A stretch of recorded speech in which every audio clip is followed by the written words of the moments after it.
Make a copy of it. If you want, there's two of them. There's two of them. Okay. Anyway, a copy for you guys real quick.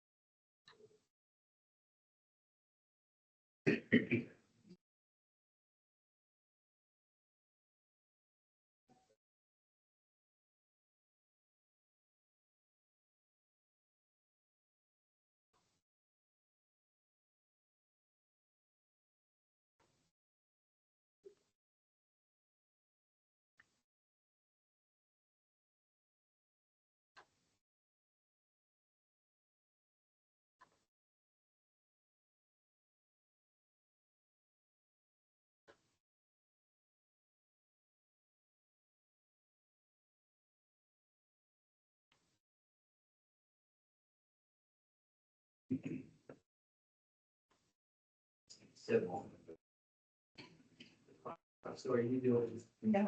Yeah.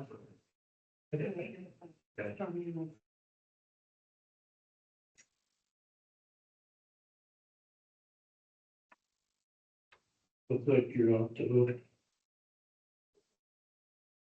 Looks like you're off the hook. You've got it all for you.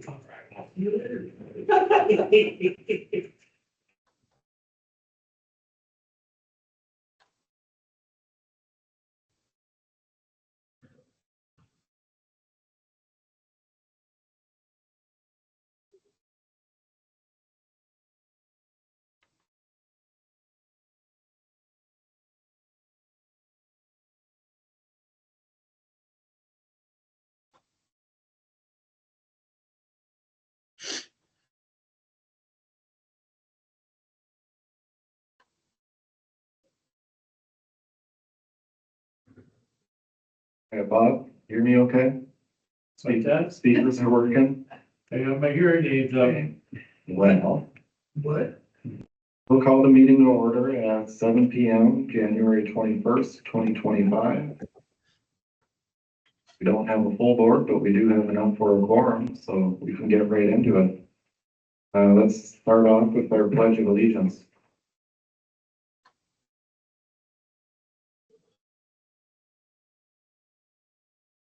Pledge allegiance to the flag of the United States of America and to the republic for which it stands, one nation, under God, indivisible, with liberty and justice for all.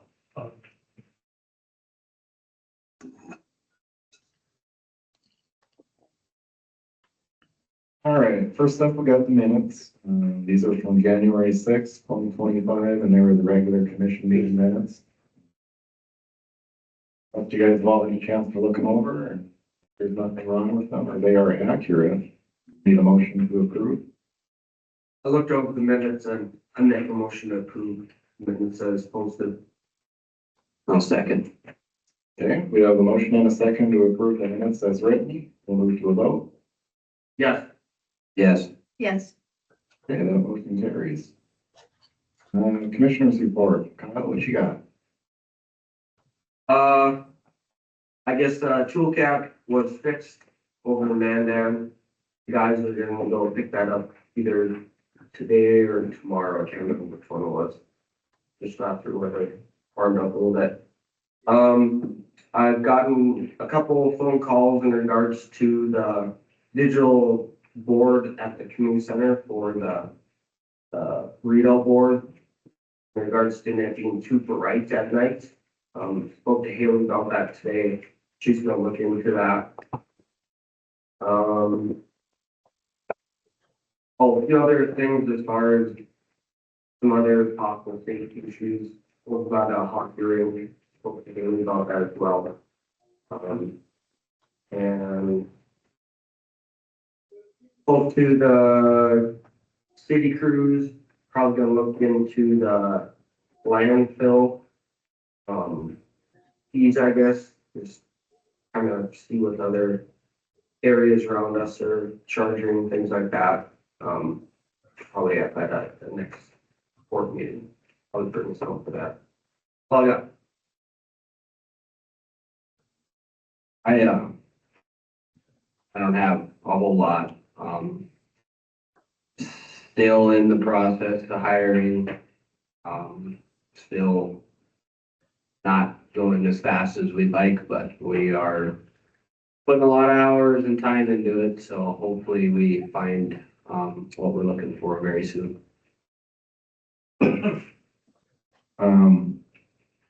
As far as I go, I think most of everything I've worked on, Liz is gonna cover in her section, so I guess just kind of hang tight and stand by for that, and I'll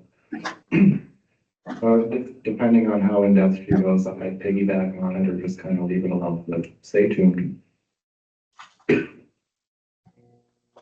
I have a little bit of business on the agenda. However, I wanted to bring up to you guys that, Josh and I have spoken, Officer Nelson, and we think that it's time to get back into another supervisor role in the police department. So I wanted to give you guys that heads up.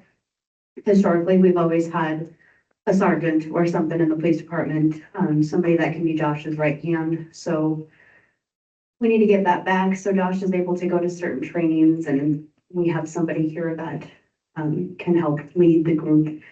Josh is doing interviews, and we should have an update for you guys, I hope, by the next commission meeting. So it's been a while. I think Eric was our last sergeant, and he's departed for a while now, so. Okay, all right, modifications or approval of the agenda? Could you add to it? Well, I've got Officer Payne on here, since we're gonna do that. We'll get into depth in that too, but I guess because this wasn't presented to the commission, it's for a promotion and raise recommendation. So we'll get into that when we get to that portion, but I do have papers for you guys that we can hand out.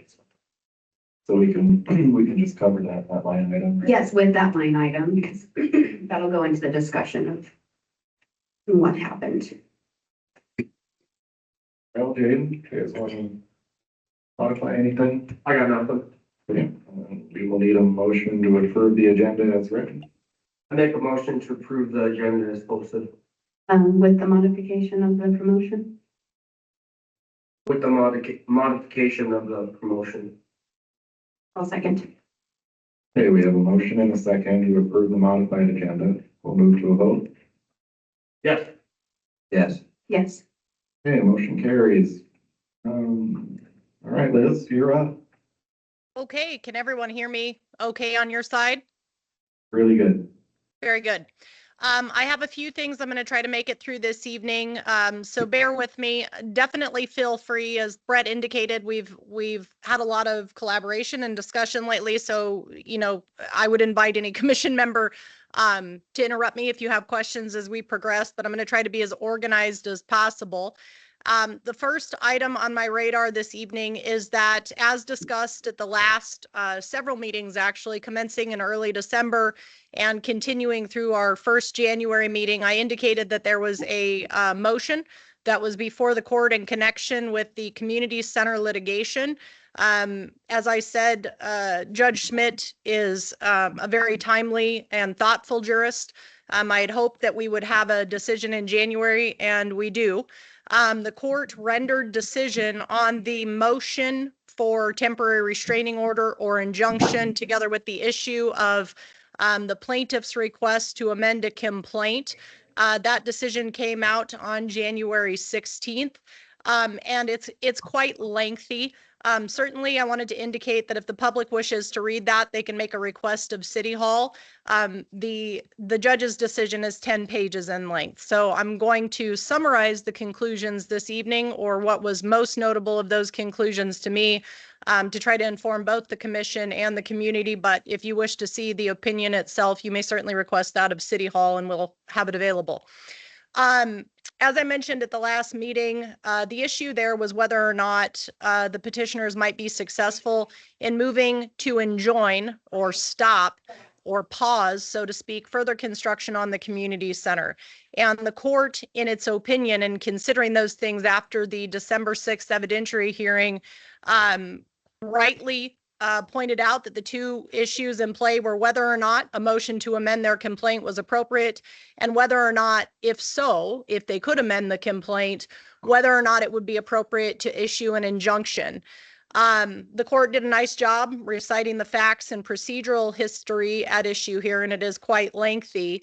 And the ultimate conclusion of the court was that the complaint should not be amended in this context. And secondly, and perhaps more pressingly from the public standpoint, the conclusion was that an injunction was not appropriate.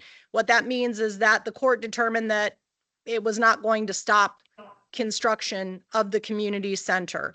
I want to be fair in delivering both sides of the decision. The court certainly understood many of the plaintiffs' complaints, and I think tried to do a good job legally of parsing them from both a rule standpoint and a fact standpoint.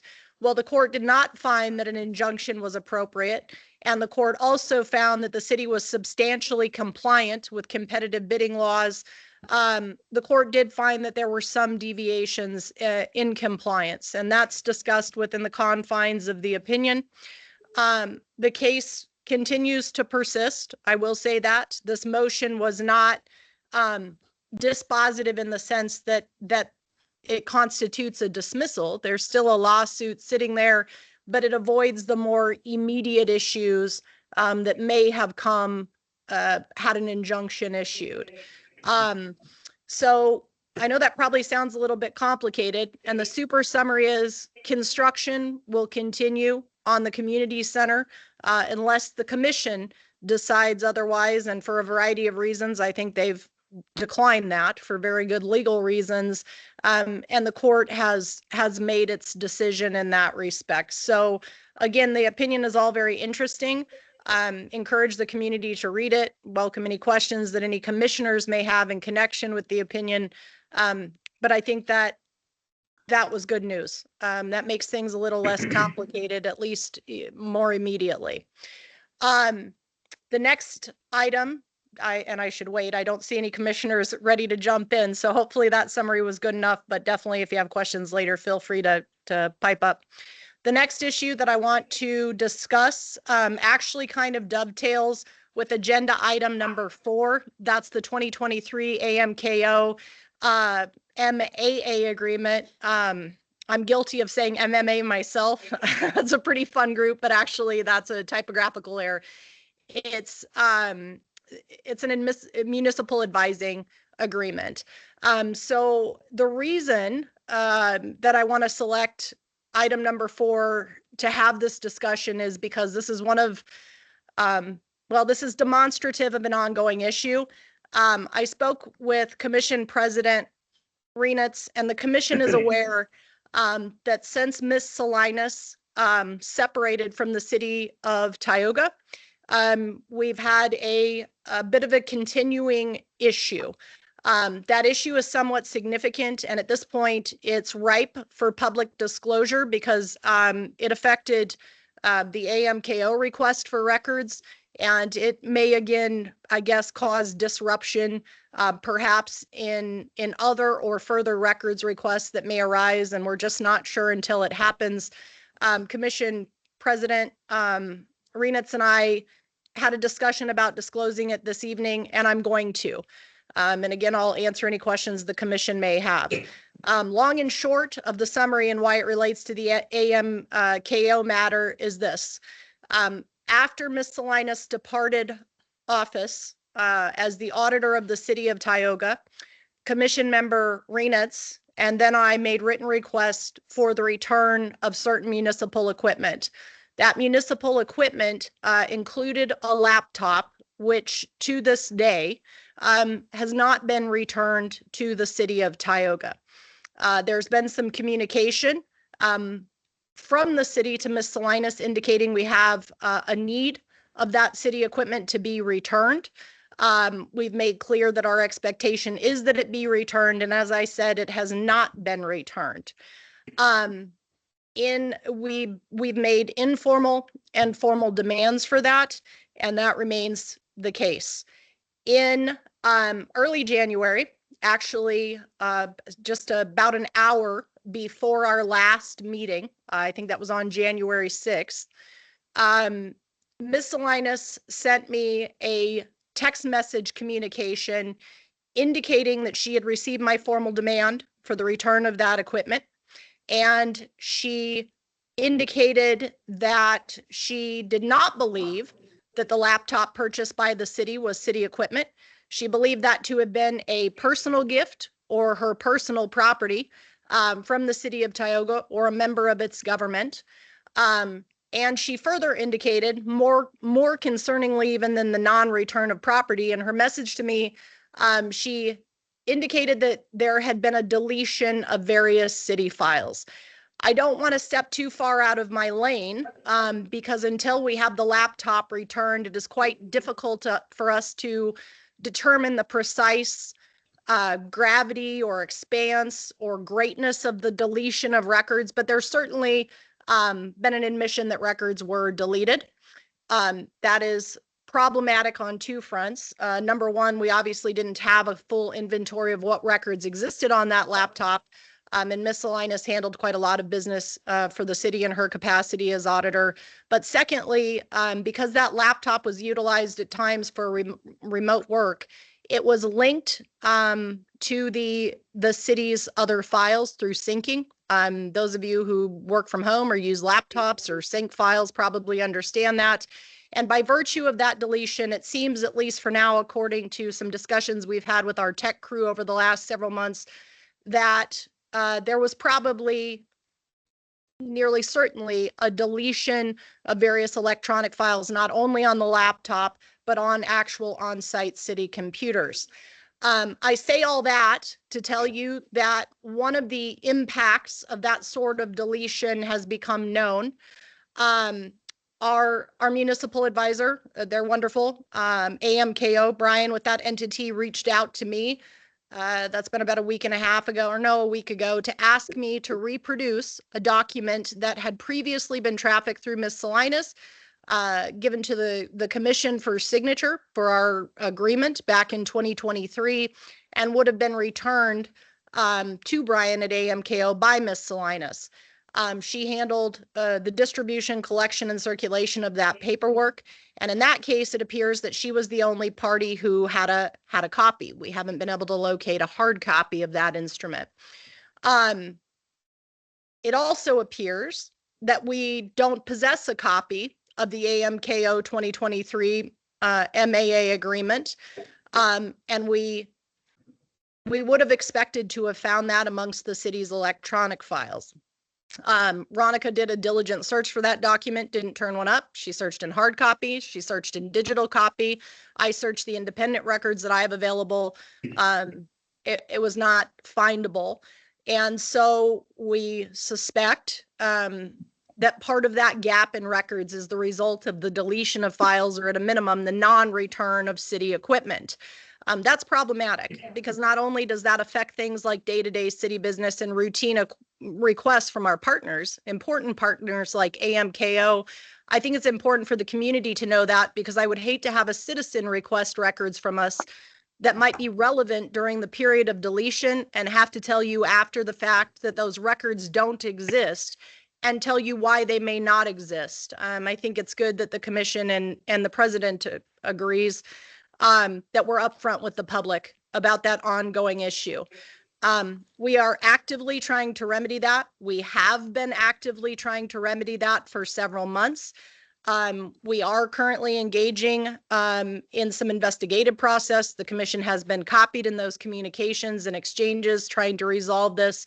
And I myself, in conjunction with the commission president, have reported the issues of non-return of equipment, the deletion of files, and non-return of credentials, which I'll get to in a moment, to relevant authorities to ask that they investigate the matter and make determinations within their purview. The city commission doesn't have the authority to do much besides demand its return and report it accordingly pursuant to statute. And we've done our darndest to try to find remedy to the degree that we can gather it, and we've not been successful. As I said, Ms. Salinas maintains that that's her property. There's certainly a dispute about that. And she's admitted to the deletion of records. Those are not her property. Those are public property. Those are public records. And it's a very unfortunate circumstance. As I said, the other issue isn't merely equipment or the deletion of records, although that would certainly be enough by itself. The other thing we have, and I think Commission Renitz will discuss that with the commission tonight, as I briefly mentioned, there's a lack of return of certain credentials. That's a really fancy way of saying that it would seem, according to our tech person, that Ms. Salinas, in setting up various city accounts and domains, which affect things like email, our Facebook site, social media access, and even the domain name for the city of Tioga, she set up those credentials, those passwords, through what appears to be a personal device or personal phone number, some means to which the city doesn't have access. That has made things kind of difficult for the existing auditor's office at times. That certainly made things difficult for Brett and I in attempting to address her departure and maintain the city's accounts and access to them. And so I think tonight Brett will discuss the opening or procurement of additional or other city accounts to try to cure that. We do still have the expectation, and as part of our reporting, we have reported the lack of return of credentials. Brett and I have asked that those things be returned repeatedly. That's been done informally, and formally, again, to no avail. We still don't have that information, and to some degree, we don't have access, and that very much ties our hands. And again, it's very frustrating because it's damaging to the causes and purpose and communication of the city. I think that's too bad, and it's frustrating, but we'll see what comes of the other bodies who are assisting us in that investigation and attempt to remedy that. So I'll let Brett discuss what options are available to kind of create a stopgap in the meantime while we continue to address that. But I did want to let the commission know the reason that you'll be signing at number 4, a duplicate agreement, is because the files were deleted. That's what we believe happened. As I said, Ronica has searched for them. They don't exist. And the information that I have secured in attempting to find that record indicates those passed directly through Abby's hands and without interaction of my office or anyone else. And it's since disappeared. And she's told us pretty overtly that she's deleted the records on her computer. So we have a feeling that's probably the situation there. So that's item number 4. Brian does appreciate the commission's willingness. I've already written a letter explaining that gap. That's hard for AMKO. They have obligations towards records as well. Brett and I signed a letter explaining the situation to those that AMKO has to report to. And we've told Brian that once we have the duplicate or retroactive signed agreement or a reproduction of it this evening, we'll see to it that he receives a copy so he can meet his obligations as well. And we thank him for his patience. Next item is, I'll just briefly mention it. Next big item outside of Abby and the status of the other community center litigation is actually, that will be the piece, and I don't know for sure on the agenda here, will be the issue of the community center. Whoops, sorry guys, just dropped my phone. The community center update section, I think. I see EAPC is ready for discussion there. I'll thank Gloria for being here. You'll see in your commission packets that there were earlier emails with Ronica inquiring of procurement matters pertaining to furniture. Well, certainly she did some follow-up with the League of Cities, and League of Cities indicated that might not require a bid. The price tag, at least tentatively on that item, appears to be approximately $200,000, and that's a substantial sum of money. So it was my position that even if the procurement statutes don't necessarily require disclosure or additional bidding, the commission should definitely have an opportunity to speak with Gloria, explore those expenses, and make a determination. That's no small amount of funds, and we don't need any more headache than we have for the purposes of public discussion on those types of things. So I'll thank Gloria in advance. I see that she's here, and we do appreciate that. Finally, boy, I feel like I'm talking forever, but I promise I'm almost done. Finally, I will note that there was some discussion at item number 5, old business, regarding the Tri-County Regional Development Board seats. I guess I'm a little bit confused about why there's still confusion. My recollection is that the commission discussed that. The commission understood the appointment process, and immediately before the commission appointed both Wendy and Judy to those seats. We actually had some clarifying emails to make sure that that was doable. But apparently there's further discussion, and Tri-County wants us to confirm that the commission appointed them knowingly, I guess. I still suffer from confusion about why we're having to rehash that. I do think it's important that I note that I'm confident that when this commission board has discussions that are deliberate and detailed and clarified in advance, I'm very confident that the commission understands what it's discussing, and that when it makes its decisions, particularly on a roll call vote, it knows how it's voting. And it understands who it's voting for. So I do not want this rediscussion, so to speak, to give any kind of precedential value or impression that the commission doesn't know what it's voting on when it votes. That's my 2 cents on that piece, but I wanted to make that clear. I think that's all I have for now, other than points at which I may be asked to offer additional input or clarification. But that's the long and short of what I wish to share this evening. And thanks, Liz. Do you guys have any questions? I know that was a lot to digest in a quick amount of time, but do you have any questions for Liz? If I think of any, I'll get a hold of you. Sorry, if I think of any, I'll get a hold of you or Liz. Liz, you brought up a good point as far as what we need to do is from a technology standpoint, credential standpoint. The agenda's already been approved as is. Can we call an audible and throw an extra item in there? Yes. Yes, you can entertain a motion to supplement the agenda, Brett. It's under its own line item, but it's perfectly fair to do that in this scenario. Okay, guys, so I would like to talk a little bit about email addresses, login credentials, anything and everything we use to do our business that we can't do right now. Can we throw something on the agenda?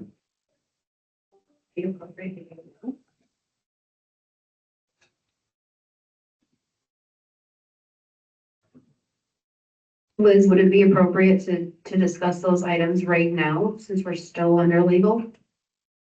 I think if you'd like to make a motion, I want you to amend. I would like Brett to entertain a motion to amend the agenda to create that point of discussion. Doesn't matter to me where you stick it, and I've concluded the legal section, but someone should move to formally amend the agenda to include that motion, or I'm sorry, point of discussion. Oh, my God. I'll amend the agenda to add point of discussion for credentials. And discuss it, I guess. I'll second. All right, we got a motion and a second to amend the agenda.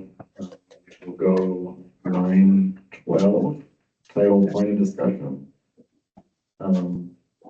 Move to a vote. Yes. Yes. Yes. Okay, that motion carries. Again, that's going on number 12, title point of discussion. Okay, I'll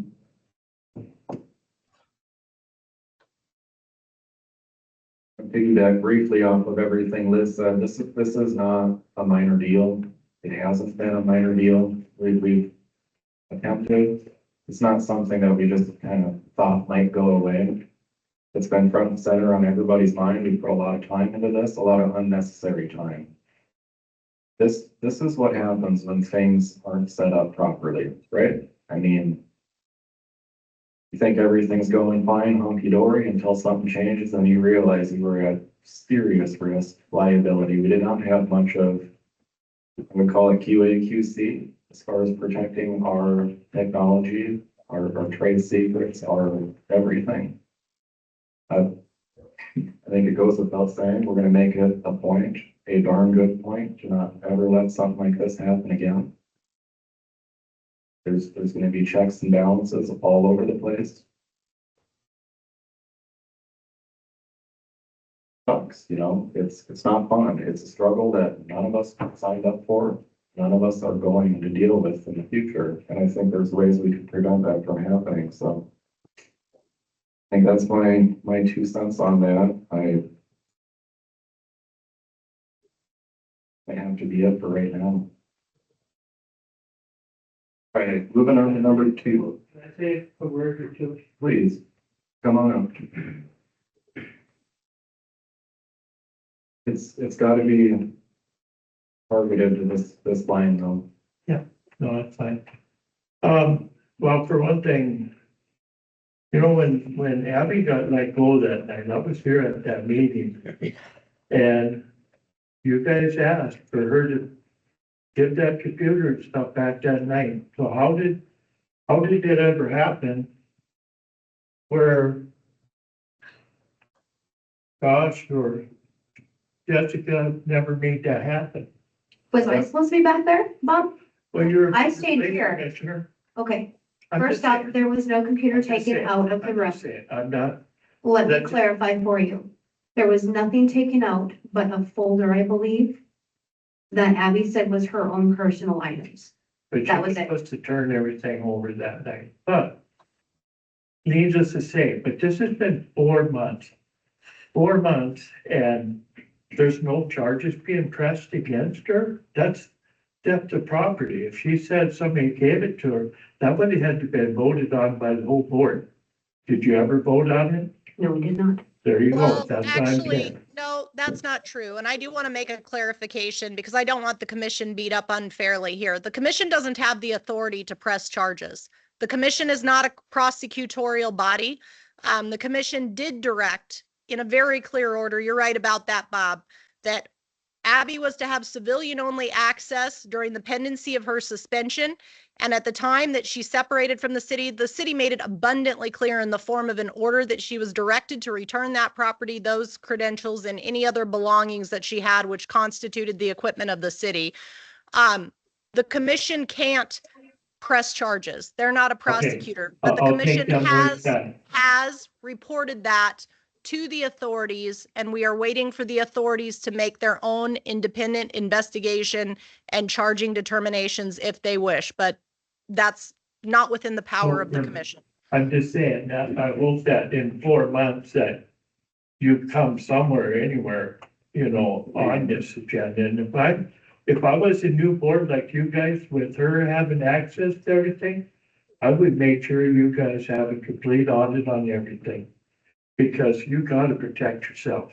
Well, a few months ago, Jaden requested permission to do some audit shopping and the board voted yes. And that's great. Cause you're gonna have to do something to protect yourself because, you know, but I just still don't understand in 4 months why, you know, she isn't sitting in jail or something, or some charges pressed against her for theft of property, if anything. That's my take on it. So that's up to Josh and them to put that charges on, right? No, it's not. Well, who does it if he doesn't? That's No, theft of it's city not, Bob. property. I'm happy to fill you in, but I don't want people within the city taking flack and heat for things that they have no control over. It would be entirely inappropriate for the Tioga Police Department to handle that charging. That would be a conflict of interest. They're professional enough to have recognized that. They've taken reports as we've asked, and those have been trafficked to the Williams County State's Attorney's Office and Williams County Law Enforcement because they are the appropriate charging body under statute and they avoid any conflict of interest. And we certainly wouldn't want to compromise a charge by virtue of a potential charge. I don't know that anyone will be charged. That's up to them. But we wouldn't want to inculpate or create ethical issues for our own departments. So when you say that, so has the city of Tioga filed to Williams County to make them press charges? We are working on everything to recover everything that's possible to be recovered and protect ourselves going forward. Absolutely. You guys need to protect yourself. All right, moving on to number 2, Josh, you got a report for us tonight? Yes. Good evening. Be pretty brief tonight and would have called in, but I actually went to the park board meeting to have some discussion with them on things. So it's in town anyway, so figured I'd swing by. Just the only item I have for tonight is the Tioga Dam safety improvements. Just follow up on that. So initially, we gave a presentation to the city commission back in April. Presented that presentation that's included in the packet. We submitted the full report to the auditor's office also back in June.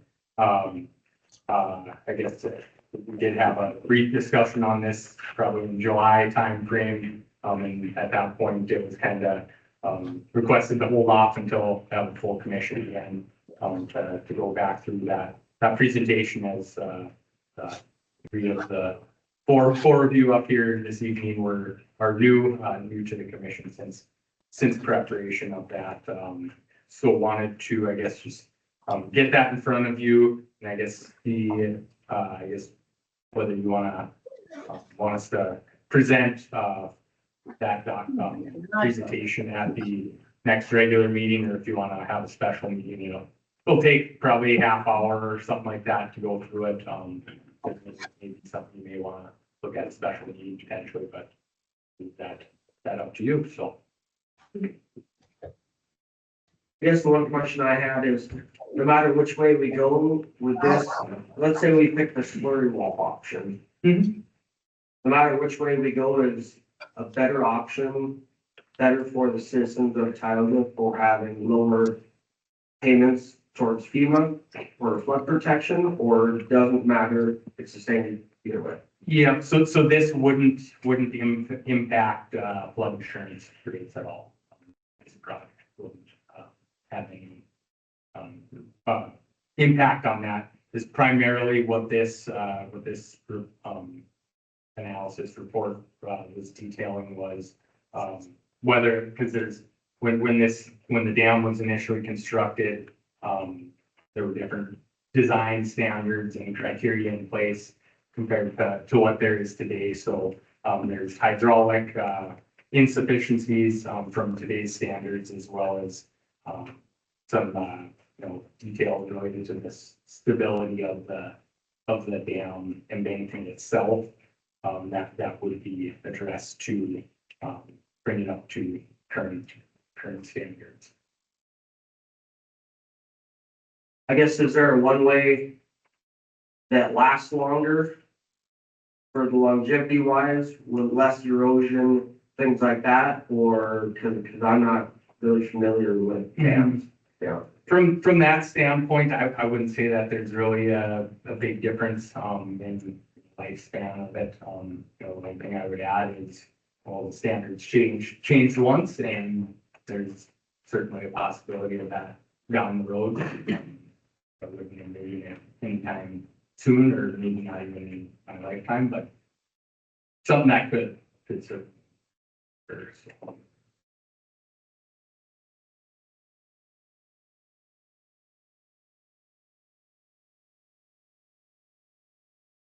I think a presentation would be cool. Is it something that needs to be done in a meeting, do you think, or do you think you could just pull a couple commissioners aside one day where we can? If that's what you prefer, absolutely, we could do it without quorum, or if you want to. All board wants to. What do you guys think? Well, we still owe the community kind of like a town hall to discuss potential projects and whatnot. This might actually be a good thing to present To throw on there? at that, because everybody knows there's a dam project. Nobody really knows what that means. So this might be a good thing to just show everybody, and hopefully we can garner some participation. Get some input on what they want. We're not trending very well right now. The room's empty again, so I would hate to set something up and then just nobody shows up. But Yep. I'll do my darndest to try to get some engagement. Yeah, that sounds great. We can just kind of play it by ear a little bit and I'll coordinate with you as needed to get kind of a time in mind that works and We don't want to set something up right now. Yeah, we've been talking about having a big town hall to go over projects, but we haven't set a date, but I think we should do it soon because, I mean, I don't know, we're probably already kind of missing the boat on some of these projects, huh? Yeah, well, for, you know, for something this coming summer, there's probably, it's probably pretty difficult, to get, you know, something, you know, sizable completed, you know, if there was a smaller project that were to come out of that, certainly we could probably get it out there, but, yeah, and sizable type projects are probably kind of out the window. Well, if you're gonna get community input, a sizable project, it's gonna take time from the community. So I guess I wouldn't be worried about a sizable project out there. Yeah, I wouldn't either. We gotta focus on needs versus wants. We got 16 million wants out there in the near future we gotta take care of, so. But we do gotta put something on the calendar. Do you guys wanna try to clear the agenda as best we can for the third, or our next scheduled meeting, and just have you take up a big slot and Okay. get some engagement? Yep. So we can cover the dam project on the third. And give you a big chunk of the floor for all ideas, right? Okay. I guess as far as that, probably should have some pamphlets printed out so people can visually see what's all going on too, instead of just, I mean, we get the packet, but that way they can visually see too, or I don't know if there's a way to do a projection up here, or maybe we can share something on the screen over Teams or something to try to be a little bit more user friendly. That way we get involvement from the community, otherwise they're gonna think it's pointless. Yeah, certainly, I can print out some maps of the city for, you know, pointing at here, there, and some details of this and have a little something on the screen. Make a good night out of it. You bring the popcorn too, right? Yep, we will do that. Sounds great. Thank you very much. Thanks, Josh. Anything else for me? It's okay. Okay, thank you. All right, moving on, community center expansion update. You, I'll give the construction update. So things are progressing inside the building. Slab on grade is 100% complete inside. We are framing in the low roof area. We're doing in-wall MEP roofing, which would be mechanical, electrical, and plumbing. So that's progressing nicely. We're gonna start drywall hang and finish on the 27th of January. Mid-February, we're gonna start our interior remodel, which we're changing that east aluminum storefront, red and overhead door there. We're rearranging the entrance where you come in the old vestibule, then you take a left to go into your new addition. So we're gonna do some work there, but we're not gonna block the things or anything. We're gonna start on all that in February. Our main electrical gear is starting to show up. And so here in the next month, we will have all of our main gear on the site. So things are progressing nicely. We're on schedule. Questions about construction? I do.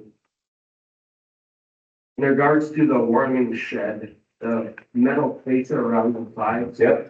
Which looks like the ocean. Well, yeah, and it's not complete. So it'll get fixed up.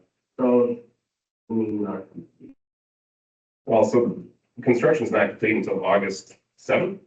So on August 7th, you guys can walk through and, you know, if anything looks bad to you, you can pick it apart and we'll fix it. so that fascia's getting replaced again. Yeah, yeah. So it's just a temporary fascia is what it is. Well, you know, when people put things up and they don't do a good job, they have to redo it. Okay. That's what I'm just asking. Yeah, I Like I mean, said, they did. Nothing's complete. Is it the color, the material? No, There's it's a dance in it, but painted up. And, yeah, but you know, I guess I haven't looked at it. I'd ask. yeah, And no, then I guess my last question is, so I've had some safety concerns as far as, so on straight north of the community center, there's that semi-trailer Yeah. that's dollied off right Yeah. there. And there's some stuff on the ground would and kind kind of up there, yeah, with some. pallet, a and gutter, it's yeah, got some stakes. They're pretty long, sure, kind of snowbank is kind of, yeah, I can look up tomorrow morning. yeah, if you could, just because there's been some parents concerned Sure. that their kid, their gonna get injured from it, so. Sounds good, yeah, I be moved by 8 o'clock tomorrow. Awesome, thank you. Yeah, Can I come to her sometime this week or next week? sure, whatever you want to, just coordinate daily.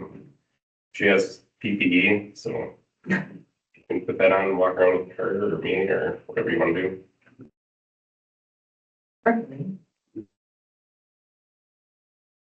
I did get a tour, then last week, and it's coming along pretty good. When I was in there. Did take some pictures, a tour from Dave and, walked around, I mean, it's looking good, it's coming along, so. Yeah, I've got tons of pictures. I just haven't been in there recently, so. Thank you. Yep, so whenever. Thank All you. good. Thanks. Burton, have you met Kyle yet? No, I have not. Oh, Probably no. Nice to meet you. nice meeting you. Good evening to all of you. A number of items to discuss tonight, but I'll do the easy ones first. I have a pay request here in front of me, number 6. And the amount for that is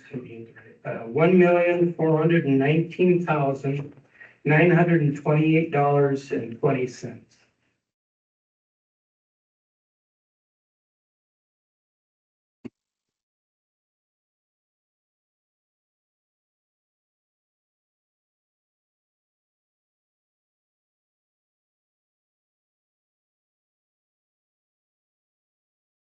No, is there much to discuss here? No, There's not, I was just trying to find it, but I'll make a Not motion much. to approve pay, request number 6. I'll second.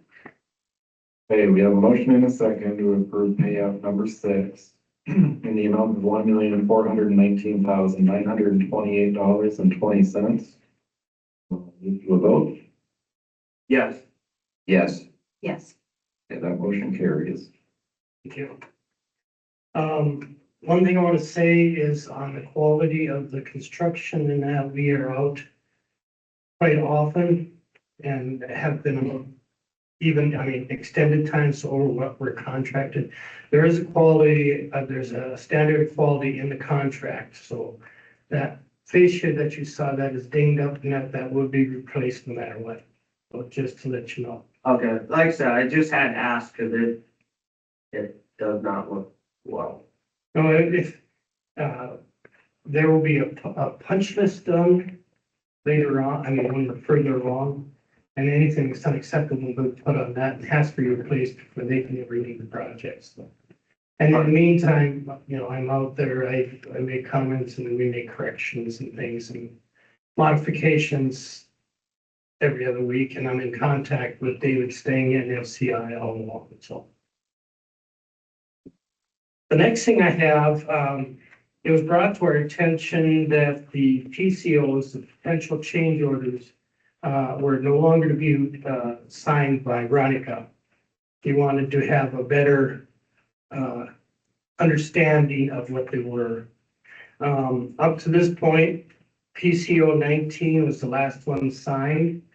PCO 19, which was the owner's camera rough-in, has been on the books since November. It was created November 13th. That one is still waiting to be signed. That one is the owner, they picked out where they wanted their cameras to go. All we're doing is basically putting in is the conduit. And then the supplier of the cameras puts in the wiring and everything else, so that's what was, and this has been a PCOs, and Matt, you can help me with this, are all in contingency. They are not additions to any amount that you already have seen. Yeah, you mind if I jump in here real quick? Jump in, so I just want to clarify, because not everybody is familiar with this process, and so for you guys and anyone, you know, listening tonight or the people here in attendance. So when we set up, part of the CMAR process is we set up where we have a contingency within our guaranteed maximum price. Okay, we set that at 3% at the beginning of the project. And the purpose of that is to make sure that the number we commit to you guys can cover all of the little nuances and things that happen as we progress through the project, because no matter how much time is spent on a project up front and design, there is no design I've ever seen that's perfect. Okay, so this is to make sure we capture the intent of the project as it was designed. There's going to be gaps and things like that that aren't on the drawings clearly or whatever, that aren't picked up by the bidders, by our subcontractors when it goes out to bid. Okay, so we keep that contingency within our contract so that your budget is protected from those, you know, miscellaneous items. We try to capture as many of them as we can and do a thorough job, you know, making sure the bids are complete, but we're not going to catch everything. I've never seen it happen on any project. That 3% contingency goes both ways though, right? It can be Yeah, plus if it's- or minus if it's, 480,000. Yeah, if we find savings, I mean, we put it in the contingency, and at the end of the job, the contingency is not billed, so it's just money that goes back to the city. So it's a not to exceed contract, it's not a lump sum. And there's been a couple of them that have been credits back into the amount already. Yeah, so these PCOs, and that's just the terminology, they're not change orders. Just our software, that's what it calls them. It's just a mechanism to say, we want to take some of those dollars out of our contingency and use them for this purpose. And we get buy-in from the design team, the owner, and it's for transparency, just to make sure that everyone understands what those dollars are being used for. You also have a contingency in the project budget that's not in our contract, that was part of the original budget, that we don't touch. And any dollars that we would use out of that contingency would be considered a change order. It would be a contract change to us. But in this case, these are not change orders, they're just applying the dollars that are unallocated to specific things. Does that make sense? Okay. It makes sense, and I hope it makes sense why I wanted this brought up at these meetings, so Yep. everybody can vote on it rather than one person, because you ask someone off the street and they say, well, there's a contingency built into the budget. It's like, oh, it's free money. No, it's not. Right. That goes both ways. I mean, that's a $960,000 swing. We're gonna watch all that like a hawk. Yep, no, that's fine, you know, I've seen it done, handled multiple ways on projects, depends, you know, so. But yeah, just the three that we had where we left off, I guess, 19 was, you know, we determined because the video surveillance is not on our contract, it's an owner direct purchase thing. But they don't do their own rough-in, so we had to propose to use dollars from contingency to get the conduit, the boxes and everything for those cameras so they can be installed. Because it wasn't known that, you know, when the design was finished, those things weren't identified, so they weren't on the drawings. Which is pretty normal.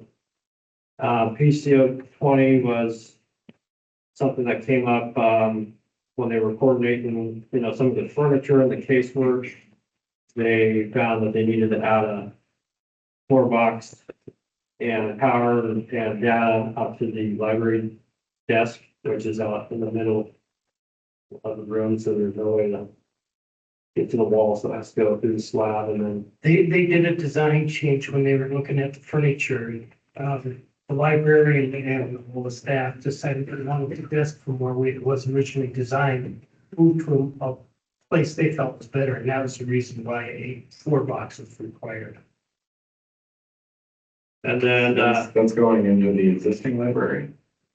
No, the new, So this was thought of after the new concrete is poured? no, unfortunately, it's already in. no, it was thought of before the concrete was poured. So the Yeah. box in the conduit was twisted. This one was also in November. Okay. Okay, we proceeded without a signed PCO Yeah, because in order to keep the slab pouring on the schedule, we put the floor box in. And poured. and So then, this is just roughing electrical? no, this is, No, that's good. that's everything. All we've done is the rough end so far. That's the wire and everything that goes along with it. Okay. And then 20 was the request that was brought up where they use hot water when they're, I don't know what the process with the ice It's the cream. hot water when they do the filling of the ice skating rink, they use hot water. And what they wanted to do is make it a little more accessible than what they had before. It wasn't thought of by them until the time of the discussion and the PCO was provided. So it's basically rerouting the line to the exterior wall instead of having to run a hose through the building like they had been before.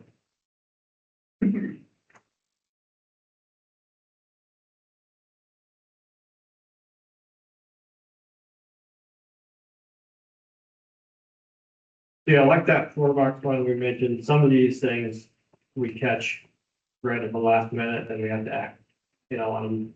I go to, have to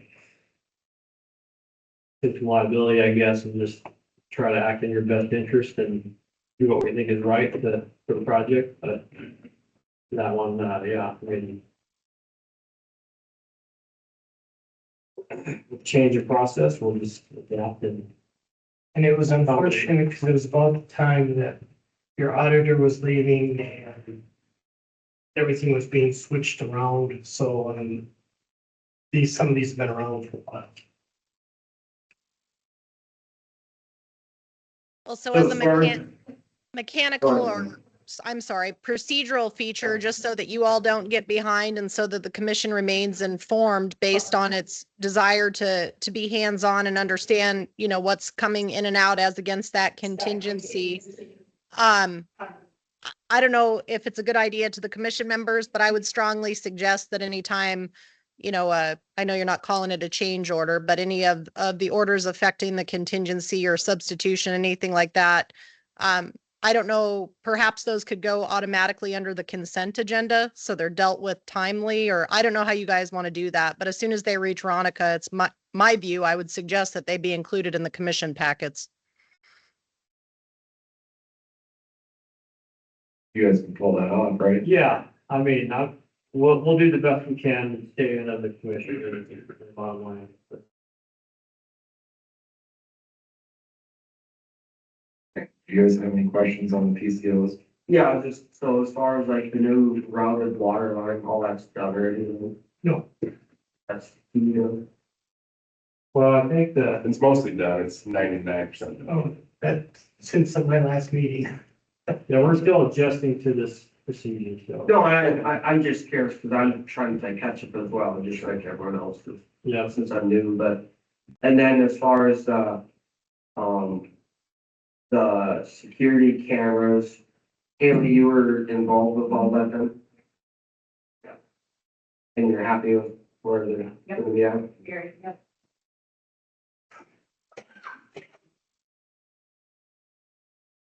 All I had.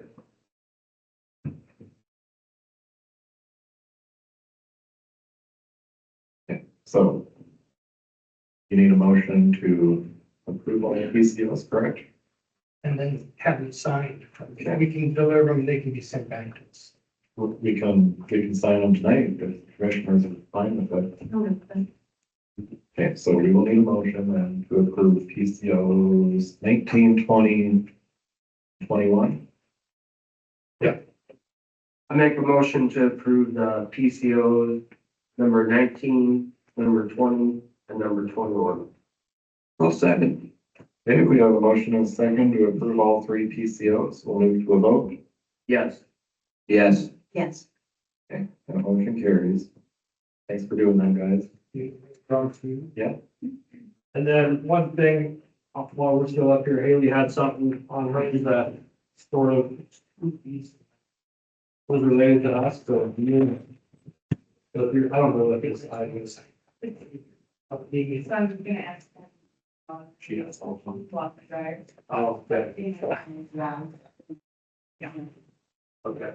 You want me to wait then? I mean, we can just do it now, so you don't have to wait. No, what it is? Okay. Okay, so we need to rough in the dryer vent and the water, the hot water and the cold water for the owner supply stackable washer and dryer. So I had asked Haley if there was one picked out, or you guys had a model, or you had one in storage somewhere already. She had said you guys do not have one selected yet, and so I believe she went and selected an option she would like. Yeah, I told her you guys are trying to upsell us because everybody knows the rough and thorough washer and dryer is the same if you're going residential unless you go up to commercial. Oh, so no, I don't think you have room for commercial now. I'm glad to hear that.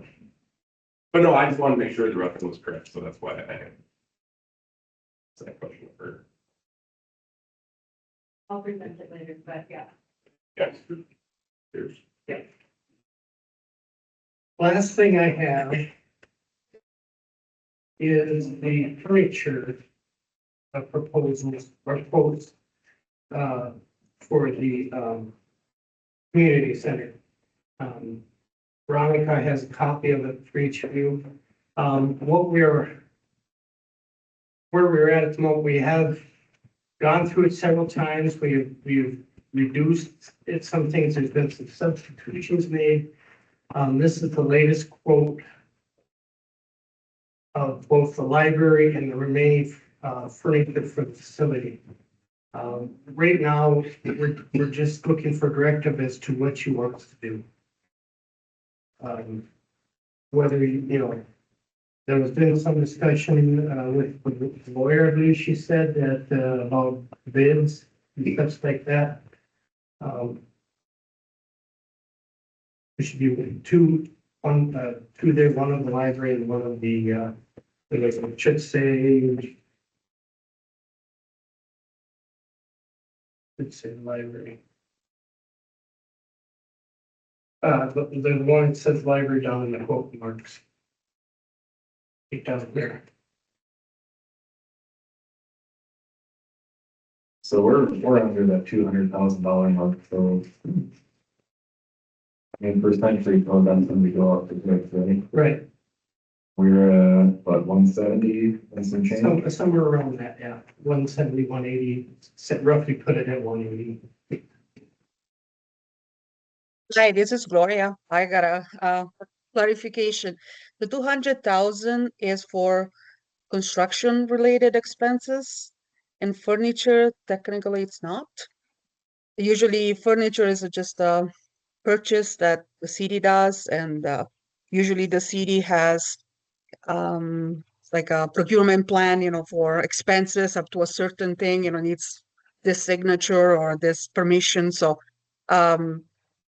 it's not exactly a construction expense. So I just wanted to clarify that you can treat it as that, but not necessarily refers to that part of the code.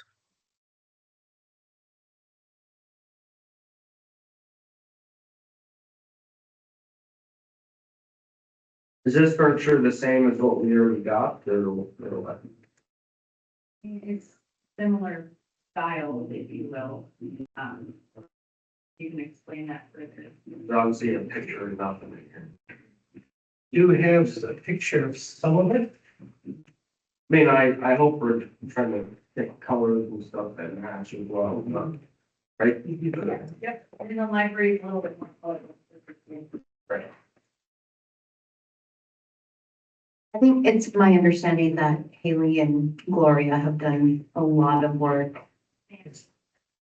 Yes, and so picking out the colors and making sure things, Our interior designer, the staff for the firesides. So is this gonna be like IKEA furniture where you have to build it on site or it's all coming? Some of it, because of the size of it, will have to be built. So some of it will be, it's not IKEA furniture, it's a lot better. By a long shot. So Like it's, the desk and like that, you would have to put together. so that, okay, that's falling under the city then to build that, No, that's, I believe that's all in the fee. that you guys are building that, Huh? that you guys are gonna. The furniture people, I believe, is that right, Gloria? Yeah, Yes, this is- they we will have- deliver and install. Yeah, we have over 10 grand just in labor costs. Well, that's what I saw that, I was hoping that was gonna off and off truck. No, it's putting it together. Cause I see freight and all that, but, and then labor, but that's why I just wanted to ask that. I mean, the commission wasn't, yeah, go down there and start building furniture. We were gonna give you slots, you know, your morning, your noon, and your evening, and so on, so. took me all day to put a fireplace together once, and I mean all day, so you don't want my help. You burned yourself how many times? Yeah, it's so bad.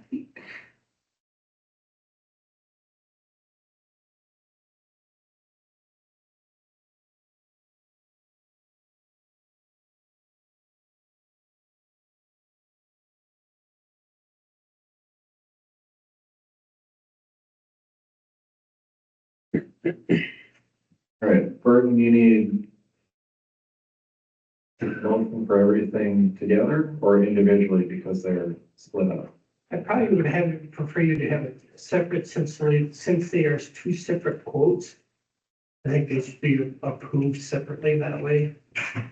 So quote 12116 and quote 12117, does that work? Okay. I will make a motion to approve quote 12116. I'll second. That's for the, All right, we got a motion and a second to approve quote 12116 for furniture for the community center. We'll move to a vote. Yes. Yes. yes. That motion carries. And then I will make the motion for quote 12117 for the multimedia library. I'll second. All right, we got a motion and a second to approve quote 12117, again for furniture at the community center. Move to a vote. Yes. Yes. Yes. Okay, that motion also carries.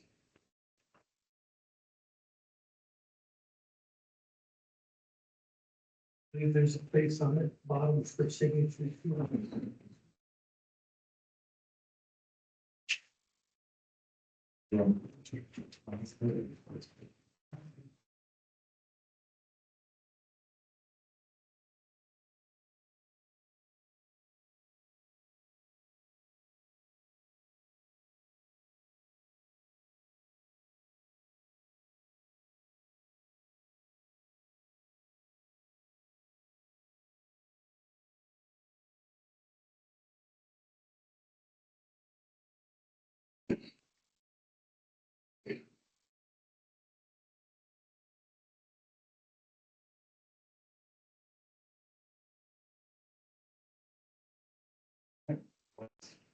That's it. Am I going to get a copy to, or are you guys going to scan it and send it to us, or how are you? Well, If you want to give him your signed copies, I've got all the copies I can get your signatures from later. That way there's a signed copy on each.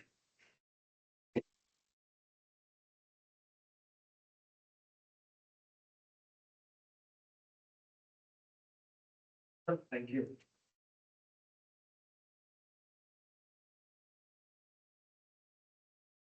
Thanks. We get a motion to recess for like 2 minutes. I make a motion to recess for 3 minutes. Second. Okay, a motion and a second to recess. Move to a vote. Yes. Yes. Yes. Motion carries.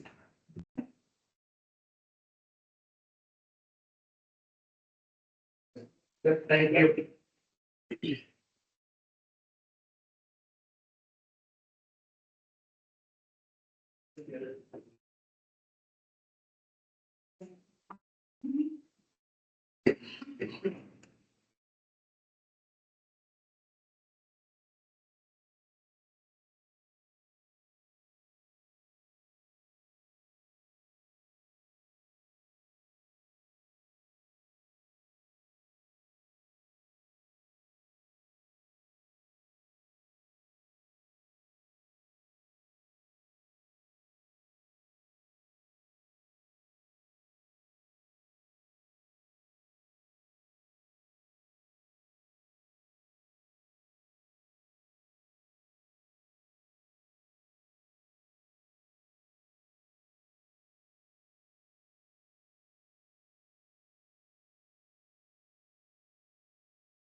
Okay, we will call the meeting back to order at 8:10 PM.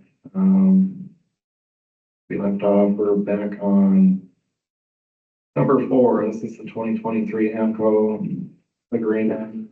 This October start the meeting. So this helped me out here. What we need is we essentially just need approval to sign the contract that we know exists, but we can't find it or don't have access to it right now. Yes, that's correct. All the services we've received from Brian and AMKO have been pursuant to that 2023 contract. We do know it was approved. The commission has enjoyed the services they're under and continues to enjoy them actually. And he had for their audit purposes, he needs an actual signed copy. You'll see in the packet, I've already submitted a letter. Brett, you countersign that, but he needs an actual executed copy. It was Kevin Litton that signed that previously. We know that was sometime between September 1 and October 31 of 2023. And so if the, board approves, essentially it's a duplicate signature, a replacement signature. I would just note maybe after it, as per, 2023 commission board, it's not new, it's duplicate.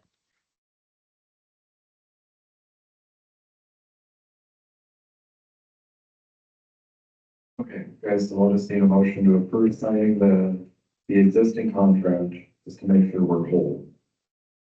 I make a motion, we sign the existing contract for the 2023 AMKO agreement. I'll second. Okay, we have a motion and a second to approve or sign the 2023 AMCO agreement. We'll move to a vote. Yes. Yes. Yes. Okay, that motion carries. All right, moving on, Tri-County Regional Development Board seats. Now, I'm gonna try to explain this without getting too terribly sappy, because Liz kind of did a much better job than I could possibly do, so I'll mostly defer to everything she said, but long story short, back in December, we appointed Wendy London and Judy Orgard to the vacant Tri-County board seats. After the fact, come to find out, we had a request that needed to send them a letter on city letterhead acknowledging that we knew what we made motions on and voted on. Now, I'm 100% certain that we don't do anything without knowing exactly what we're doing. So I'm not trying to embarrass anybody by saying we got to do this all over again. But what I would like is approval to send said letter to them saying, yeah, we got a pretty stellar board and we know exactly what we're doing. Thanks for your efforts. That's what I'll need out of you guys. Unless, of course, we didn't know what we were doing and we appointed people we didn't want to the board, and I know that's not the case, so. I'll move to approve that letter being drawn up and sent. I'll second. Okay, we have a motion and a second to fill Tri-County's needs for a written letter acknowledging we knew what we voted on. Move to a vote. Yes. Yes. Yes. Okay, motion carries. Okay, last for old business, this is our 2018 sales tax revenue bond. Again, this is the existing community center loan. How in depth do we want to go into this? Kind of like a real quick background? Fast. Yeah, just a summary. Okay, so a year and a half ago, it was requested that we look at paying off the existing community center loan. Long story short, it didn't happen. We have made it past our timeline to where we can pay it off. A couple months ago, it did not make sense. I was firmly against it because we were getting a pretty outstanding interest rate at the Bank of Tioga. It was actually like 4.95%. We'll call it 5%. The bond interest was 3.5%. So we were in a very, very healthy net positive position. It made no sense. We were making money, right? But we did promise that we would keep it on our radar because it's not a stagnant environment. Everything's always changing. And then if interest rates ever reduced close to that bond interest rate, we would revisit it. So last commission meeting, we revisited it. You guys wanted a chance to do your homework and look into it, soul searching maybe, and we would bring it back up today. So I guess I'll just tell you, I did talk to AMCO today, our financial advisor. He explained to me that he thinks it would be probably a better move to reach out to the banks, have AMCO reach out to the banks and do some interest shopping to see if we couldn't get closer to like 4% or something higher than that 3.5%. I like it. I mean, I like the idea of trying to find that position where you're in a stronger net positive position. I also like the idea of doing our banking or business locally. And that's important to a lot of people. We discussed all sorts of different things. And I explained to him my position on it. Like we have long-term liability that we just do not need. We have the money to pay it off. I don't think we need to kick the can down the road just to try to search out an extra 0.35% interest. And I don't know, the way it shakes out, it's essentially $15,000 a year we would be making on interest if we found a 4% interest rate. Right now it's 3.65, so it's much less than that 15,000 a year. To me, it's a launch. It's not a need. We don't need to pay off this loan. The maturity date's 2047. I would really love to see our long-term liabilities just plain old go away. Do you think interest rates will change shortly? Nobody, I don't know. He doesn't know, nobody knows. I know in 2023, our interest rate was 2.3%. A couple months ago, it was 4.95%. Like, we don't have the luxury of predicting what we don't know, but what I do know is we can control what our long-term liability looks like right now. So we have options. I mean, pay down a portion, pay down the whole thing. We can go interest rate shopping, could potentially find something higher out of town. I mean, does it hurt to, I mean, if it makes sense to pay it off, I'm very cool with that, but does it hurt to wait a little bit and see if interest rates go up since we've had elections and? It doesn't. And it's certainly a lot easier to not decide on anything tonight. But I don't like easy. I think we were put here to make good decisions for the community, and based off of a lot of community input, I think a lot of want to just get the darn thing on. We've got a loan out on the existing community center, a loan out on the expansion. Used to say someday we just aren't satisfied with the expansion, we gotta do it a third time and take out another loan, and we could potentially have 3 loans out on one building. Not saying that'll happen, but I didn't think we'd be talking about this tonight either. You know, a couple of years ago. But one thing about it, you guys gotta be comfortable with whatever you decide. It's gotta make sense.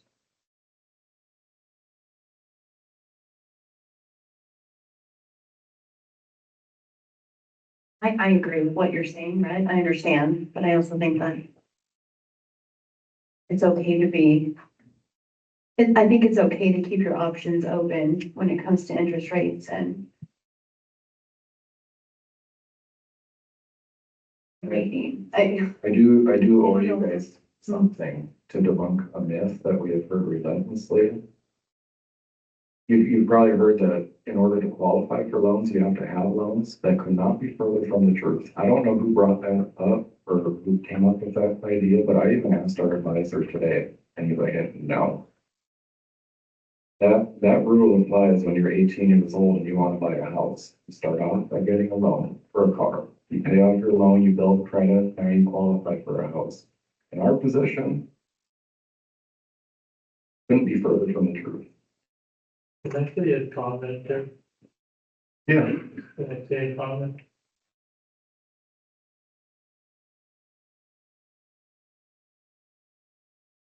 So if you guys do decide to pay this thing off, which would be great, because a lot of the community wanted to pay it off a long time ago. But one thing I think we need to add into that factor is you're freeing up $204,000 a year on that Tioga fund, which could be used to help bring another business in or help somebody get started. And I would highly suggest if you do pay it off, and if the city in the future decides to use this money to pay off a loan or something on it, that it's more open to the public so they know about it. The people in this town did not know that was going on. So, I mean, there is an added bonus by paying it off too. You know what I mean? Just that $204,000 a year added into the Tioga fund where you can help out EDC or whatever to help businesses come in this town. Because let me tell you something, we're lacking so many professional places. We need lawyers, we need tax people, we need plumbers, we gonna need electricians someday. I mean, there's just so many professions that we need. And maybe with this extra money, instead of, it could be used out of the Tioga fund, which it was designed for, wasn't it? Isn't that what we all voted that in for in the first place? Is to help the community, right? the Tioga Fund. Just something you guys to ponder a little bit. I think you'd make a lot of people in this community, even if you didn't pay it all off, if you paid a big portion of it off, I think you'd go a long ways with really satisfying a lot of people.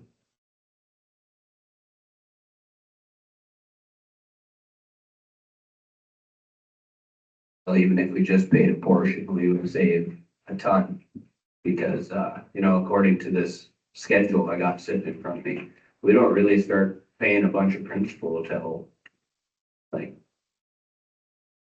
it's like 2040. So, I mean, we would be saving a ton in interest. And, especially if we don't really have many projects lined up for this year, which we don't. I mean, maybe we're all right there too. Because we're not really gonna be spending an arm and a leg this year. Well, let's be transparent about it. We don't have a lot scheduled for this year. We have close to 19 million in our checking account. That doesn't include the CD that we just authorized, a couple months ago. So on paper, we have roughly 24 million sitting in the bank of Tioga right now. Is 2.8 million gonna crush us, or is it gonna handicap us from future projects this year? I mean, the answer is no. But will it give everybody a firm grasp on where we are financially without long-term liabilities? I think yes. Now, trust me, I'm kind of in this mode of let's just not spend any money. We've been spending so much money cleaning up predetermined projects and payoffs and this and that. We, like the newest commissioners, haven't done anything as far as spending money, period. I think if we were to spend money, it would be smarter to reduce our long-term debt versus going out and looking for wants. And like, how many parks do we need? How many streets do we need to improve? I think there's a lot of projects out there that the community would like to see. And I think that's great. We want to hear every single one of them. But what I would like to see is our long-term debt just kind of go away so we know what we have to spend. This is gonna be over our head till 2047. That's forever from now. And I think the bond is great. I think it's structured great. I think the guys that advised on the bond did a great job. But at the time, when that was searched out, we didn't have the money that we do now. I mean, there's a reason it was set up so far out there is we needed to make it affordable. Who would have known, fast forward to 2025, that we were going to be sitting on money like this and then still have money coming in?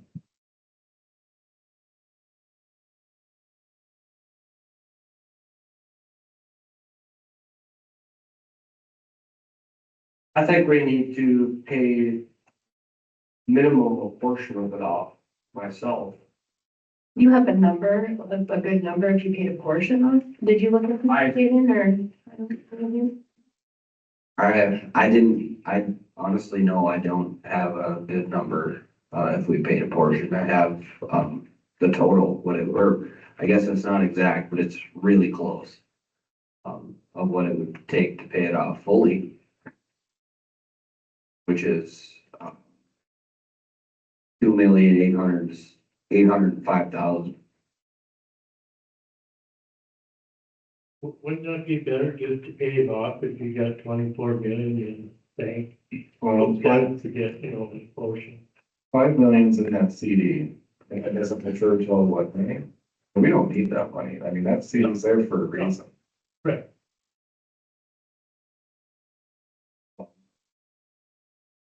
Put some numbers at you.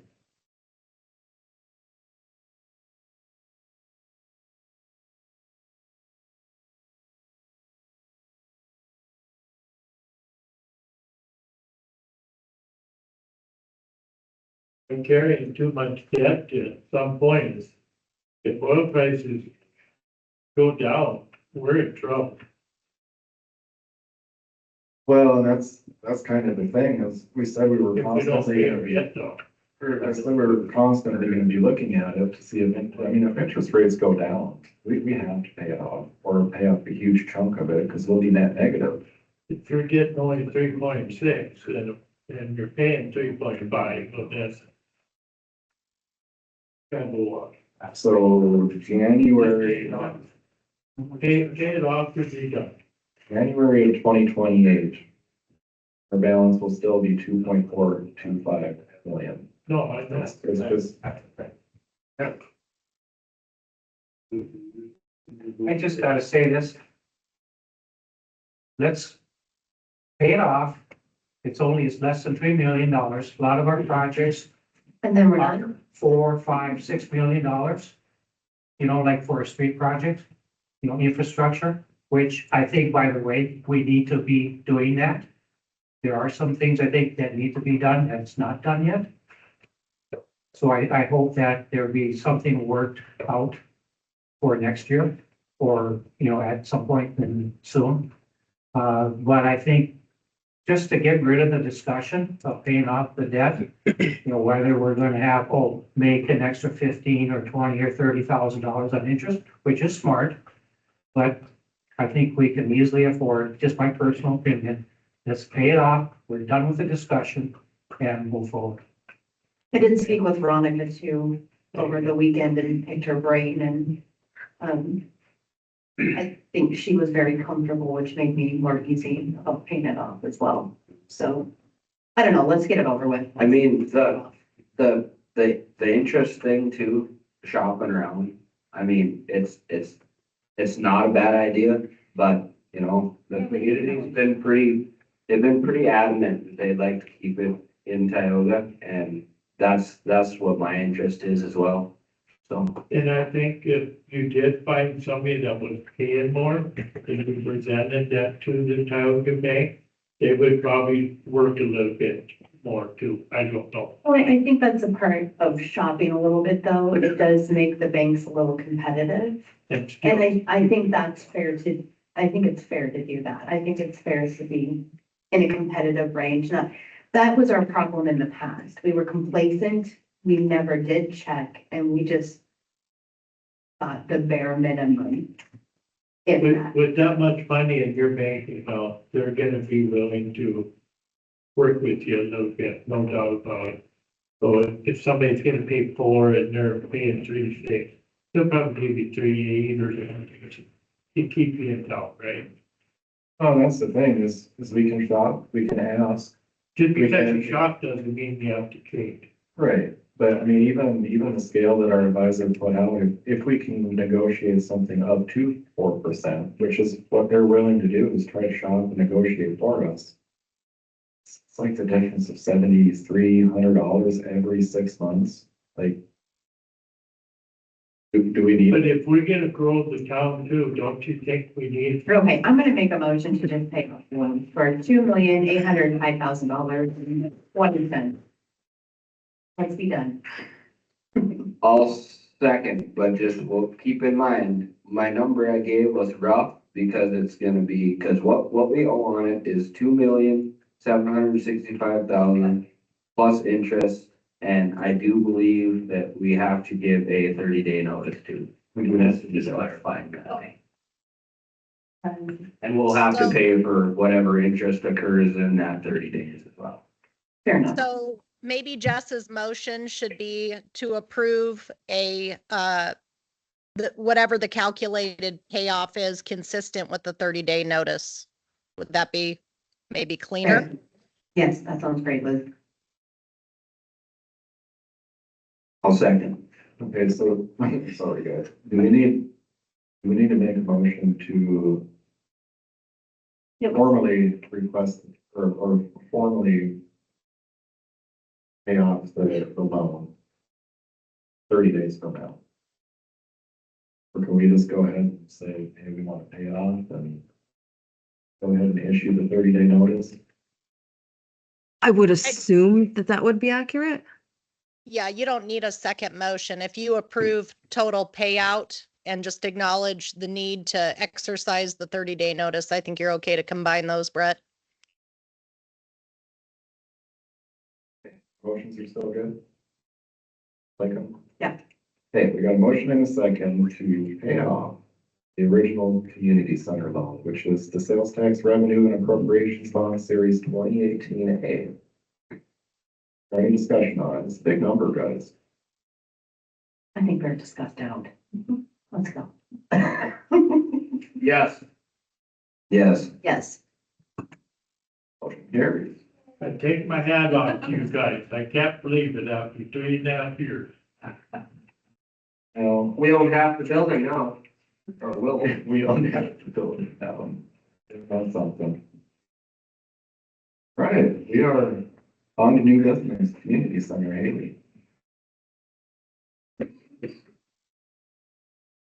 Keep in mind, we just went a bunch of months. Okay. Haley Felber. So I only have a couple of things. The first one is the washer and dryer that David had mentioned needing to get roughed in soon. So I talked to Carl's out of Minot, which is where City Hall got like their refrigerator and break room items as well. So in the future, we will also need a refrigerator for our new break room at a later date. But today I'm just seeking approval for a stackable LG washer and dryer for $2,543.71. I made sure all the specs fit the room. Everything's good to go with that. Just curious, what do you guys wash? Oh my gosh. I don't know. Towels, tablecloths, mop and broom heads, whatever we end up getting in the future, but we go through a lot of towels for cleaning and tablecloths for events and, yeah. Right, I didn't know. Oh, yeah. I used to take all the laundry home, but Ryan kind of got sick of that because it's wear and tear on his personal stuff. And then now we go to the laundromat, but we wash stuff probably I would say 3 to 4 loads every week or week and a half. So it'd be nice to have our own and save a little bit of money in a sense. This is going in the FF&E budget, right? Yeah. Okay, so we Yeah, don't sorry, I need to didn't check know to that. Carl's or nothing. What? We don't need to write a check to Carl's or nothing. I don't know how that works. I mean, it's already approved for the FF&E budget, so I don't know if a check would need to be written at that point. I mean, I would assume that we would make a check out to Carl's, because if we have our construction company buy it, they're gonna tack on a percentage to it. So, We can write it right on the construction. That's I- just a bank. yes, I can make a check out for that amount for them. Absolutely. I get it. I'm sorry. You got my email. Yep. Good, yeah, okay. Is the stackable correct option? We've talked about it a lot, which would be better, the side by side or the stackable. I think either will be fine because of the space that we have. Stackable is really the only option at this point, just based on the other items in the room. So I'm happy with doing that style. I know other people that have stackable and they're happy with it as well. So, What kind of stuff we washing? Is it like heavy duty stuff? the mop and broom heads are probably more heavy duty, but we do wash a buttload of towels from all the cleaning that goes on and all the rentals that use our, towels and brooms and tablecloths and yeah, quite a bit. But we do have a warranty with them as well. It's not a commercial grade washer and dryer, but because it's not in a home, they had to give us a commercial appliance warranty instead of a residential. So it's like $300 more, but it's probably better warranty. And I think Carl, Veronica mentioned they're pretty good and have a lower rate of coming out and helping service things. So it's smart to stick with them in my mind. It took them a month to get my fridge fixed. Well, don't tell them that. Well, yeah, it'll be fine. A month with no fridge. Yeah. Actually, we bought one instead of waiting. Anyway, So as far as, is that delivered price or we pick That it up? or includes what? delivery, installation, everything. How much is delivery? Um, I mean, in all honesty, there's plenty of people going to line up. yeah, I mean, but if they're installing it anyway, delivery is $135. Trying to make sure it was like 600 bucks. Oh, gosh. No, and the 2,500. All right, so he needs a motion to approve the washer and dryer purchase, which will be paid out of our construction. I'll make a motion to approve. $2,543 For a stackable washer and dryer. I'll second. Hey, we have a motion and a second to approve the washer and dryer purchase. Move to a vote. Yes. Yes. Yes. Motion carries. Awesome. Can I make one comment I just seen on that? Haley, will you make sure to get them our tax exempt certificate so they can remove the taxes? Aha, yes, I know. That'll be a little bit cheaper. Either make a new motion then, okay. The last item that I have, we have a position that we need to fill, a part-time assistant position at the community center. So I need two parts to this. The first part is approval to put out ads to seek individuals that want to work there. The second request is to modify the job posting. Previously, all the job postings have been super vague. They say nothing about what the job entails. And I think in order to find a good fit and for people to know what it is they're applying for, we should update that. I did go ahead and kind of just put something together. I don't know if you have it in front of you or not. But a little bit more. I don't think you need a motion for that. I mean, that's your show. Well, You- you know, we used to have it for help, okay? Yeah, but that's your business. You gotta run it where you see fit. So when you want to word it and it fit your needs, you just do that. Okay. So I guess I need approval then to post the job for 2 weeks, in the Williston Herald and probably on Indeed and Facebook. What's the position for it? Part-time assistant to the director. Oh, to the, okay. Yeah. Gotcha. Yep. Yeah, I'll make a motion to, post that job. Was it just strictly local For the paper. or what? So we have to post it in the Williston Herald because they're a paper. And I could post it in Stanley, maybe Crosby. And you can spread it like peanut butter. Yeah. Post it everywhere. At a minimum, it's gotta go to the Williston Herald. Can I make a motion to, post the job for the community center for assistant director in Wilson Herald? I'll second. Hey, we have a motion and a second to post the part-time position. Move to a vote. Yes. Yes. Yes. Motion carries. Thank you so much. That's all I have. Saley.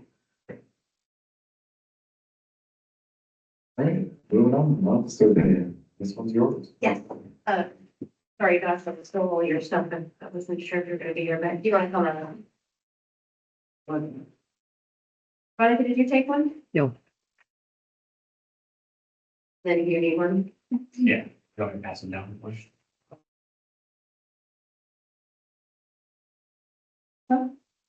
Just one. Yep.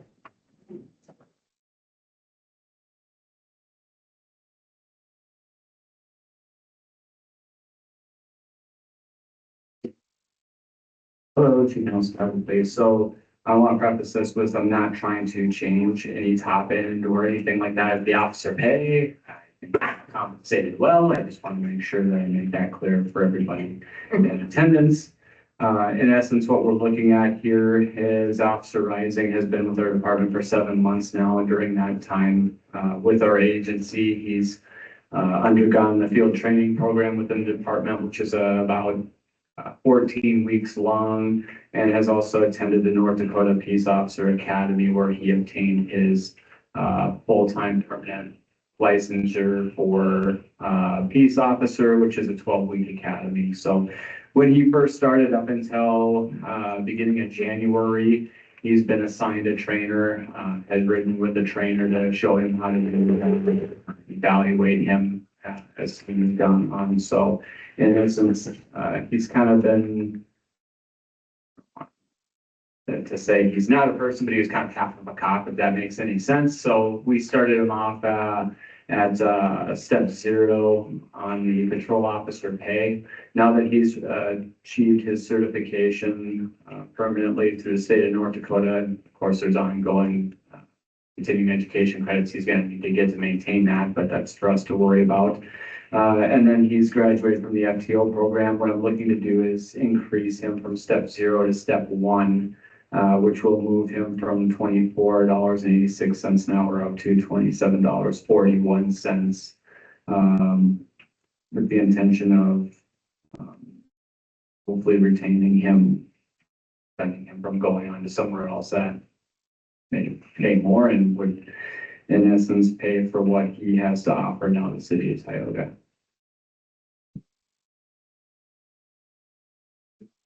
You guys have any questions about that? You know, the pay doesn't keep them here. You're the one who keeps them here.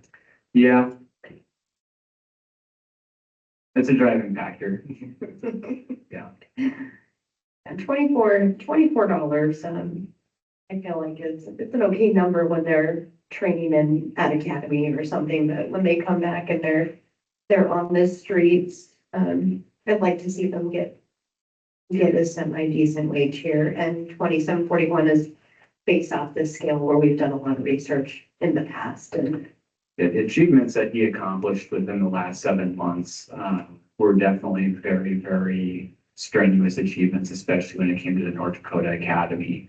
That involves a lot of study time, a lot of physical fitness training. It certainly is a lot. So to achieve that is a huge achievement. I'll do it. I will make a motion for the promotion rate recommendation of 2741 for Zachary. I'll second that. Okay, we have a motion and a second to approve the promotion and pay increase for Mr. Zachary Reason. Move to vote. Yes. Yes. Yes, Motion carries. Appreciate it. thank you guys. I appreciate the support of the officers. They do a really good job, and nice to put that. Yeah, they are definitely doing a fantastic job. They're a good group.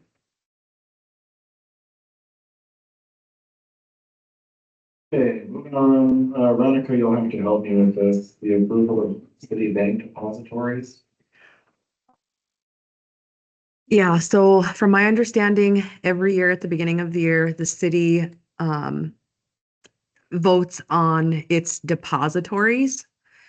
And well, I'd kind of forgot about it at the first commission meeting and had thought about it later on. I talked to Jaden if he wanted to have it added in at this or at this commission meeting. I mean, potentially if you guys are wanting to talk to the bank about interest rates, things like that. I mean, if you want to table it for the next one, I mean, but I'm assuming that at some point we do have to, So we need motions for depository and main. right. So, because we have two banks, so we would have, so it's kind of both. So basically the motion would be that we would have to approve First State Bank and the Bank of Tioga both as depositories for the city of Tioga. And then if you wanted to appoint approve one of those depositories as the primary depository for the city, then that's what you would do. So got to approve both of them as depositories and then select one as the primary, essentially. And if you wanted, I'm assuming we've already missed the first one. If it's something you're wanting to wait on to discuss interest rates or something, maybe I put this on too early then, but. I don't know that you put it on too early, Veronica. I think that's a judgment that the commission needs to make before it determines depositories. In the last couple of years, that they have, before they've selected a primary depository, and I think it's the last 2 or 3 years, but I couldn't tell you that for sure without going back over records. There was kind of a call, an invitation for interest rates and other competitive terms. And once that information, the banks had an opportunity to tender it to the commission, interested banks, then the commission selected amongst those. After the commission had an opportunity, for example, to, review with AMKO. So if you intend to solicit competitive bids for your depositories, you would certainly want to give enough time for the banks to make those inquiries. They usually send a form letter indicating, how they would treat various checking, savings, even CDs. And then once the commission, if they want to do competitive process, has that in hand, then they select, a primary and secondary depository.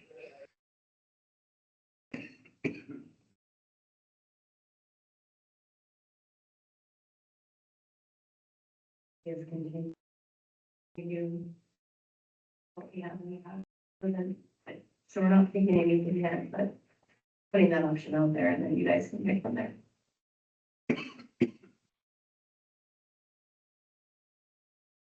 Yeah, okay, I mean, I'm fine with doing that. Okay. Sounds good to me.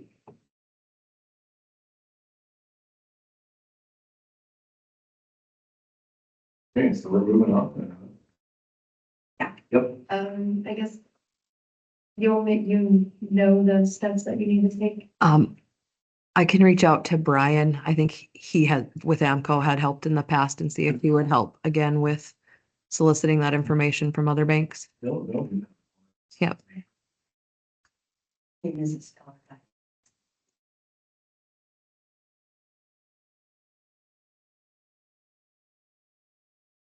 The 2024 audit proposal, you guys will see it in your commission packet. Let me pull it up. Because they did the audit last year, the financial audit, they're requesting to do it again. The fee will not exceed $13,300. There's a lot of familiarity there. It kind of sort of makes sense, means how they worked with Ronnie in the past, and the city in the past. Individual. I would also like to note that it is really hard to find another auditor to come in and do the work. So finding somebody different at this point would be really difficult. I would make a motion that we approve Rathenmeyer PC 2024. Not to exceed the 13,300. I'll second.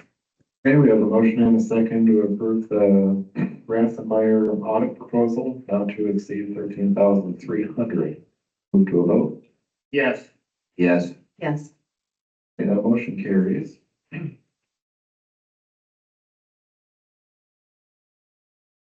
Per minute, hold on.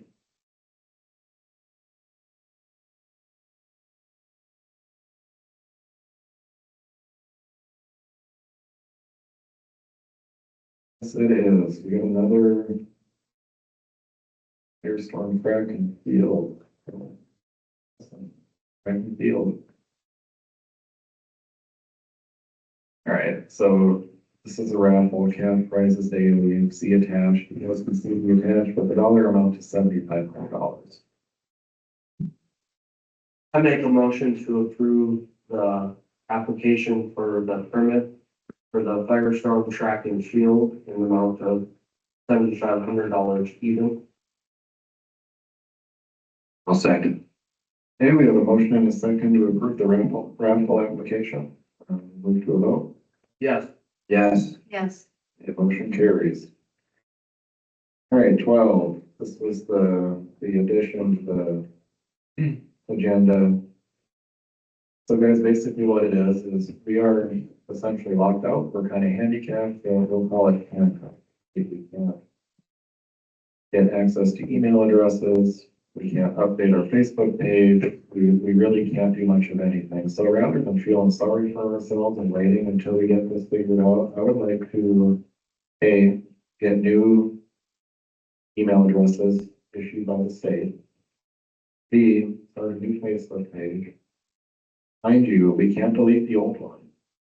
And realistically, we can't anyway, because we don't have access to it. But I think rather than waiting for something to happen for us, we pave our own course and just start doing it, right? A lot of people in the community that use Facebook, If we need to be able to give them that option to look at, Especially with no paper. you know, Kyle, do you have access to an email address yet? Big negative. You don't. I want you to have an email address. We got future commissioners coming in what, 3.5 years? It'd be nice if we could set them up with email addresses, right? So I would, On the, municipal, could we make it so maybe a commissioner has access to it as well, not just the office staff?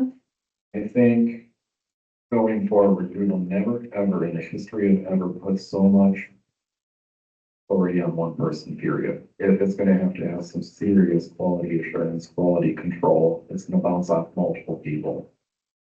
We've got the deck is stacked in our favor to change things and do it correctly. And I think we start by a clean slate. Again, we can't delete anything. It's just a no-no. You know, there's so many different century codes. It's in our handbook. It's ordinance. There's a million different ways to prove that we can't change or delete what we have. But we can start new. Okay? So I guess the request is to have Don, our IT guy, go out, get new commissioner email addresses for, well, basically every city employee. Get new on everything. Facebook page. I hate giving up on what we have, but if we don't have 100% of that, we just all start fresh. Well, Kyle needs access to email. And that needs to be taken care of right away, in my opinion. This will be like andy.gov email address. Yeah. And they're approved by the state. I mean, to me, that makes more sense than what we have, honestly. Do you want a motion for that, Brett? I don't think we need one. We can just move forward with it. Abby, that sounds good to me. Okay. Yeah, it'd be nice if there was, you know, like I said, if there was more than one person that had access to the Facebook page. So like, what if we get a storm and we can throw street, snow removal reminders or dump hours where we can put that without asking the office staff if they're busy or emergency middle of the night. We have a bunch of cell phones that were supposed to be for commissioners that was separate from their personal number. We could designate one as like the city hall cell phone. So if a multi-factor authentication code needs to be sent, it can just go to that city owned phone that nobody takes home with them. Oh, that's a good idea. Stays in a drawer, we'll always have access to it no matter what. Always make it a rule that nobody has full control of that kind of stuff. It's gotta be shared. I mean, that's why we're here. That's why we have a full board, right? Everybody shares responsibility. Okay, cool. Consent approval. So we got November 2024 financials, December 2024 financials, December 2024 financials for the municipal court, and payroll for January 22nd, 2025. I'll move to approve. Second. Okay, we have a motion and a second to approve the consent agenda as written. We'll move to a vote. Yes. Yes. Yes. Motion carries. Motion to adjourn. Yes. I mean, a second. Okay, we got a motion and a second to adjourn. Move to a vote. Yes. Yes. Yes.